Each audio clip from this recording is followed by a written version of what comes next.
Hello guys, for today's video, i-update ko lang po kayo kung paying pa ba itong si Tapcoin application. Bale, may natira pa po tayong 1,000 plus pesos. Diyan mga Lodi. So, I think gagamitin ko na lang po ito sa X-World gift code.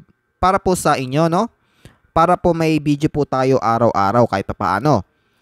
So, sa mga hindi pa po nakakaalam kung paano mag-withdraw dito kay Tapcoin, punta lang po tayo dito sa profile section. Then, i-click nyo lang po itong withdrawal. Ayan. Maraming option dyan. Sa GCash po tayo, 500 pesos. Dito guys, kailangan nakakonect or naka-verified sa Tapcoin ang inyong GCash number.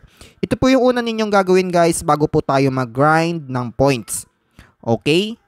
So, ilagay nyo lang po yung pangalan ninyo dito. Ilagay nyo lang po yung pangalan ng GCash ninyo dito sa may box. And then dito sa notice, need nyo pong sagutan tong CAPTCHA para po maklik natin tong apply button. So, I think naka-second try po tayo dito kasi mahina po siguro yung internet natin as of now. Ayan, okay na guys. Hintayin natin mag-loading. At may lalabas dyan na notification na withdraw success.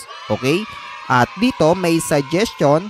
Guys, i-rate nyo sila sa Play Store ng 5 stars rating if ma-receive ninyo yung payment. Para po mas lalo tumagal yung kanilang application. Kumbaga, support lang po natin sila. After 3 days, natanggap ko na po yung payment na 500 pesos sa GCash account po natin. Ngayon lang po yan guys, March 10, 2025.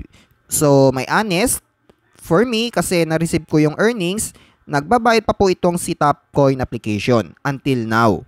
Digit pa din guys, so yun lang, kayo na lang pong bahala kung susubukan pa po ninyo and also, kayo na din po mag-explore ng ways of earnings, Kasi paulit-ulit na lang po natin to sinasabi sa mga content ko related dito guys. And yun lang, maraming salamat po and also welcome back na din po,